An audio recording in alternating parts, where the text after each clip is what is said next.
Hey, welcome to Let the Lighting TV. I am Craig, and today we are here with the Samyang Cinematic VAF 24mm T1.9 FE lens, and we are reviewing it on the Sony E mount today. Now, Samyang is saying that this is the world's first autofocus lens lineup when it comes to cinematic lenses. Now, the different set that they have, I don't have the full set. We are shooting on today what we are reviewing, which is the 24mm. I've got the 35 right here. I've got the 75 right here, and I've got a little attachment that we will get into later today in the video. But the full lineup is a 20mm, 24, 35, 45, 75, and 100mm lens. Today, again, we are reviewing the 24mm, which is on camera. Now the 24mm is currently the most pricey in the lineup. It's coming in at $700 US. So these are cinematic lenses, which means you would desire for them to be, the same height, the same weight, the same length, and you would want there to be consistency in where controls are placed on the lens, and they meet all of those expectations. They are the same dimensions with the same center of focus, which is fantastic. It means every single lens has the exact same form factor, which makes, whenever you're swapping lenses, it makes it really quite simple. You don't have to rebalance your rig if you're doing kind of gimbal type work, that kind of stuff. So it makes it very simple whenever you're using, follow focus gear, all that kind of stuff. Simple, swappable lenses. Let's get into the build quality kind of headline features of our lens here today. So again, 24mm T1.9 cinematic lens with autofocus. That's the selling point, with autofocus cinematic lens. Now it supports sensors up to 8K quality. It is compact and lightweight for gimbal use as well as for drones. Samyang is doing that for their, advertising it for drones as well. I don't have a drone that can take that, so today it's just going on the A7IV, the Sony A7IV. It's got an LED tally lamp on the side and on the front. And actually I find this is really quite useful to know whether you are recording or not. The system is still recording. As well, it just gives you something as talent to focus on and to look into. Sometimes you just get lost looking into the glass of the lens. With that red light, I've got something to focus on, something I can look at. So I enjoy the tally light. It's got a custom function switch for focus savings. So that's the button that is on the side here. If you go ahead and just press that in, then that's going to jump to the distance that you have it to be focus saved at. It has a 58mm filter thread, and you can see actually in the front, it's got this little electronic type attachment area, and that is for future attachments, which we've actually got one here with us today. We'll get into that one a little bit later. Now, important to note, these are cinematic lenses, so when it comes to color grading and all that kind of stuff, how's that going to work? Are they each going to produce different colors? Am I going to have to kind of, rework them in post? No, all of these lenses are color matched. And so this is to avoid your colors swapping whenever lenses are switched out. So if you're going to shoot with the set of lenses, your colors are going to output the same way.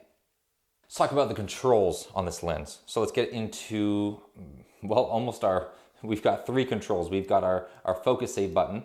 We've got our M1 and M2 button. These are customizable switches here. In the M1 position, again, you can change this, but just the way that this is set up for me right now, in the M1 position, it means the rotating ring causes it to be the aperture ring. So M1 means I rotate this and I change the aperture. In M2, it's going to switch this ring into basically manual focus ring. It's going to turn into a manual focus ring. So it's almost like having an autofocus, manual focus switch. You can change this, right? I'm just telling you how it's set up for me. So there you go. Now jumping a little bit more into autofocus, let's take a look at a focus pull test. You will see there are nice and smooth transitions as we go from our background to the foreground, and you will notice it's hitting its focus point every time. And so we've got smooth accurate, reliable autofocus. And I will also throw in that within me using this lens, outside, getting shots, all that kind of stuff, autofocus, I never had a miss. So I'm proud to report the autofocus cinematic lens has great, reliable, trustworthy autofocus. Now when it comes to focus breathing, there is some present. The 24mm is actually the best of the set when it comes to focus breathing compared to the 35 and the 75, which I've also tested out. But there is a little bit of focus breathing present. Chromatic aberrations, there is chromatic aberrations present as well. You can see on those leaves there, those green and magenta hues when wide open at T1.9. But you will also see in this next clip that if you close down to T8 and even kind of T5.6, you can essentially eliminate those chromatic aberrations unless you're in a very extreme environment. What about lens flares? Well, lens flares, again, are quite minimal. There is some flaring, and of course it's going to get stronger as you close it down, but the sun stars do look nice and defined. All right, let's take a little interruption to our program. Let's talk about the manual focused adapter for these VAF series lenses. So why would you get this? Well, of course, on the lens itself, you don't have any distance markings and you only have the one ring, right? You don't have an aperture ring and a focus ring. It's one ring. So to put this on the lens, this is the attachment right here. You go ahead, you put that on the lens, lock it in place, and now you have your distance markings. Now, this will likely depend on personal preference. Some people may like this, some people may not. So I'm going to clarify with you that this is right now my personal opinion. When it comes to manual focus throws, whether it's actually with the ring of the lens itself or with this attachment, when it comes to focus throws, focus pulls is difficult to pull off by hand if your distance is a little bit too long. Now, you know, if you're rotating, for example, from 3.5 meters to 8 meters, well, that's really quite a simple rotation, right? And you don't have to move that too far. And that's very achievable. However, if you're really trying to go from foreground to background, then the focus throw becomes really quite big, right? So let's say we're going from 0.6 and I want to go to something 3 meters away. Well, you know, we're going half of the way around.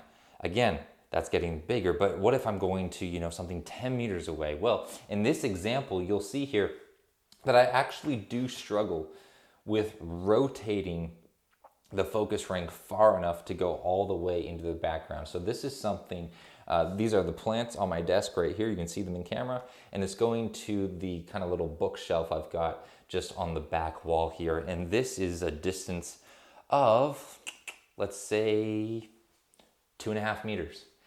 I could not rotate it enough in one turn. In fact, you can see I'm actually shaking the camera, I'm moving the camera while trying to get that focus throw. And so again, it may depend on your personal opinion. You may like a lot of space to work with, but as you can see at the top here, it's it's almost 360 degrees of rotation on this manual focus adapter itself. So really huge focus throw distances when it comes to rotating that ring around and trying to hit your mark. Now, you know, having those distances does make it repeatable and it's going to make you a whole lot more accurate. But the problem is having enough room to work with and not trying to, you know, judder the camera while you achieve that focus throw. So really, again, my personal opinion, my suggestion is to use some type of focus follow, focus pull tool. You can find those on Amazon. Just, you know, Google focus puller tool, it'll pop up for you. That's my suggestion when it comes to this lens. But hey, you may like the amount of precision that you can get within that. So that's your call. Let's get back to the closing comments for the lens today. So closing comments, conclusion, let's wrap it all up. These are going to be great lenses if you are looking for consistent color across the board, right? All of these lenses are color matched to avoid shifts when swapping lenses. So if you're concerned about color matching across your project when switching out lenses, then this is going to help you create a very consistent look, and it's going to make it very easy for you to color grade in post-production. Additionally, these set of lenses will be great for those who find themselves working with gimbals, who are using focus pulling gear, who want easily swappable and consistently weighted lenses, so that your lens transitions are, simple operations. You don't have to re-weight your gimbal, you don't have to readjust it in any type of way, but you can simply pop on, pop off the lens, and you are still ready to continue to shoot. So these lenses are lightweight, they're easy to travel with, and most of all, my big thing is it trustworthy or not? Is it going to get the shot? Is it going to be in focus? And for a cinematic autofocus lens, I can tell you it is reliable, it is trustworthy. All right, I hope today's review was helpful. If you require more information, here are some links to the products down below. Here's a link to Dustin Abbott's channel. Purchasing links are down below as well. If you found today's video helpful, go ahead, hit the like button. Have a great day, and remember to let the light in.